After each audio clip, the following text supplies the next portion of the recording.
오늘은 제가 기업을 한 5개 정도 추렸어요.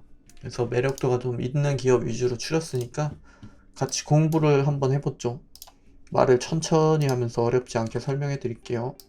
덱스터 얘기 나왔으니까 덱스터 먼저 시작할게요. 자, 덱스터 시작해 봅시다. 이름 이쁘다, 그죠? 덱스터. 뭔가 이름 괜찮은데요? 게임 캐릭터 이름 같기도 하고. 먼저 제목 먼저 봅시다. 덱스터.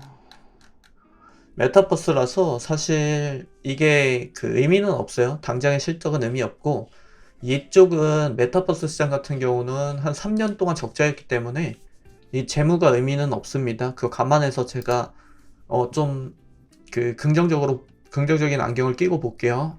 연간 실적은 보죠.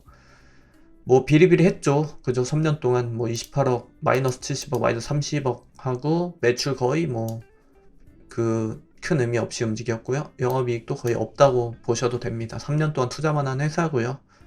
그런데 이제 올해 들어서 처음으로 흑자 전환을 시작했죠. 그죠? 흑자 전환이 예상된다라고 했는데 그래도 아직까지는 9월까지도 적자를 내긴 냈어요. 그죠? 19억. 근데 뭐 이게 큰 의미는 없어요, 사실. 이 자체를 보는 게 아니라 이건 메타버스는 앞으로 10년을 보는 거라서 요거는 큰 의미 없이 그냥 넘어가도 되고요. 다른 것 좀 볼게요. 영업이익률 마이너스 29는 좀 너무 심하네요. 그죠? 너무 했고요. 순이익률도 좀 너무했고요. ROE도 너무했네. 뭐 하나 잘한 게 없네. 부채 비율 좀 보죠. 성장준 대 부채 비율이 48%는 너무 낮은데요. 투자 좀 더 받아야 되겠는데. 보면은 부채 비율이 그래도 좀씩 늘어나고 있어요. 부채 비율이 이런 식으로 늘어나고 있다라는 거는 성장주 입장에서는 좋은 거예요. 부채 비율이 늘어난 건 오히려 좋은 거고요. 당좌 비율 좀 보죠. 400%는 좋았는데 여기서 점점점 내려가고 있다라는 거는 현금을 쓰고 있다라는 거죠. 그래서 이것도 좀 미흡하네요. 그죠? 생각보단 좀 저조하네요. 유보율은 370%. 아직은 그죠? 딱 보기에도 재무로는 뭐 얘기할 게 별로 없죠. 그냥 진짜 긍정적으로 봐도 앞으로 좋아지고 있긴 하구나. 그냥 그 정도 수준까지밖에 안 돼요. 그죠? 그나마 이제 EPS가 좀씩 좋아지고 있는 거. 그리고 PER은 마이너스 53. BPS 2400. PBR. 아씨, 이거 재무 가지고 얘기할 수가 없네요. 이 기업은 재무를 가지고 도저히 얘기할 수가 없어요. 이거 너무 민망한 수준이라서 덱스터는 일단 재무는 패스하겠습니다. 이게 뭐냐면 영화나 그리고 뭐 CF라든지 그 다음에 뮤직비디오라든지 뭐 그런, 그러니까 영상 우리가 흔히 뭐 보잖아요. 넷플릭스 영화 같은 거 많이 보시죠. 거기서 나오는 이제 그 특수효과 있잖아요. 시각 특수효과.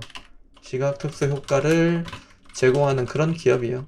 그런 기업이고, 여러분들 많이 아시는 드라마에도 아마 많이 들어갔을 텐데 제가 영화나 드라마를 잘 몰라요. 그래서 제가 알고 있는 것만 말씀드리면 오징어 게임, 대표적인 게 오징어 게임이라든지 뭐 그 광고 엄청 하는 낙원의 밤, 뭐 승리호, 사냥의 시간, 킹덤 이런 것들에 다 작업을 했습니다. 여기서. 그리고 우리나라뿐 아니라 앞으로 이제 중국 쪽에 이제 영화나 그런 드라마 시장을 타겟으로 하고 있는, 현재는 국내 1위 기업이에요. 이쪽 분야에서. 그래서 매출이 뭐 거의 99%인가? 그게 이제 시각특수효과에서 다 나와요. 그러니까 여기 몰빵한 기업이라고 생각을 하시면 되고, 오랫동안 여기서 기술 개발을 했죠. 그래서 앞으로 이제 메타버스 산업이 움직이면서 이제 각광을 받을 수 있는 그런 그 포지션을 가지고 있고요. 뭐 AR이라든지 VR 이쪽 이제 컨텐츠를 커버할 수 있는 그런 회사이기 때문에 앞으로 넷플릭스랑 협력 관계에 있으니까 다양한 작품에서 이제 다양한 분야로 작업을 하겠죠. 그래서 그런 기대감에 주가가 움직였던 거고요.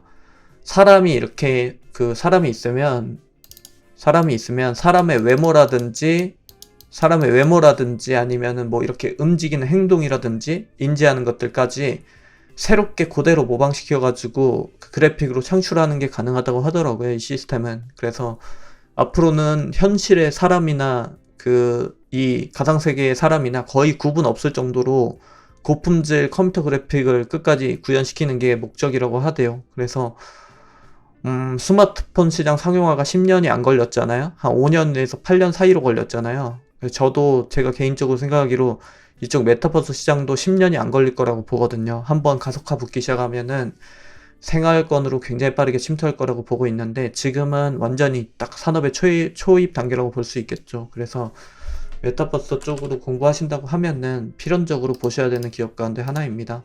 그래서 매력도는 높은 편이라고 보고 있어요. 주가 흐름 한번 체크해보죠. 최근에 주가가 아주 좋았죠. 아주 좋았는데 이 구간에선 사실 별로 볼 게 없어요. 그죠? 먹을 자리가 별로 없었어요. 근데 이제 덱스터, 자이언트 스텝, 그 다음 위직 스튜디오 이렇게 3개 정도 보셔야 된다 이렇게 말씀을 드렸었잖아요. 그 가운데 제가 3개로 꼽는 기업 가운데 하나고요. 그리고 대부분의 차트가 비슷하게 그려졌어요. 근데 늘상 말씀드리지만 여기서 먹을 게 없고요. 보통 이런 테마주들은요. 그 고점 찍고 반타작하는 구간쯤에 오면은 매력도가 생기는 거거든요. 다시 반발 매수 타이밍을 그 정도로 잡으시면 되는데 그러기에는 너무 주가를 많이 빼야 되죠. 25,000원이거든요. 진짜 매력적이다 하는 주가는요. 과연 줄지는 모르겠어요. 근데 만약에 줄지 안 줄지를 모르니까 우리는 천천히 사이 구간에서 저점 매수를 천천히 비중을 확대하면서 들어가야 되겠죠. 그래서 요거는 장기 투자 매력도는 아주 높은 편이라고 보고 있고요. 그리고 중장기 스윙에도 적합하다고 보고 있습니다. 그래서 타점 잘 잡으셔가지고 반드시 분할 매수로 대응하셔야 됩니다. 제가 아무리 많이 살 수 있어도 한 50주밖에 안 사죠. 그죠? 그걸 잘 고려하셔서 한 번에 잡고서 이 작가님 물렸습니다 하는 일 없도록 좀 부탁드릴게요. 특히나 이쪽은 장기 투자 매력도가 높은 산업입니다. 아시겠죠? 첫 번째는 덱스터고요. 그리고 두 번째 한번 봅시다. 두 번째는 제가 이렇게 해놓을까요? 헷갈리시죠? 재무는 더 이상 볼 게 없어서 안 보겠습니다. 그냥 다시 한번 보여드릴게요. 볼 게 없어요. 시뻘겋잖아. 저 시뻘건 보지도 말아야 된다 하긴 했는데 이거는 완전 성장주라서 조금 논외로 가져가는 거예요. 그래서 PBR이나 볼 게 없어요. PER하고 PBR의 차이는 뭔지 아시나요? 혹시? 이거 질문 드리면 또 당황하시려나? PBR과 PER의 차이가 뭔지 아시나요? 질문하면은 또 곤란하시죠? PBR은 여기 보이는 이 PBR은 뭐냐면 그러니까 기업의 재무로 그 가치를 평가하는 거예요. 그리고 PER은 그러니까 그 차이점으로 본다고 하면은 기업의 어떤 앞으로의 수익성이라든지 뭐 기대감 그런 걸 가지고 판단하는 거고 둘이 비스무리한데 많이 달라요. 그래서 PBR 같은 경우는 우리가 만약에 이 기업을 지금 청산당했다. 이 기업이 망했다고 했을 때 이제 얼마나 한 주당에 가져갈 수 있는지를 보는 거예요. 얼마나 처분해서 내가 챙겨갈 수 있는지를 보여주는 지표인데 PBR은 1을 기점으로 보시면 돼요. 1. 그래서 PBR이 만약에 1보다도 떨어진다?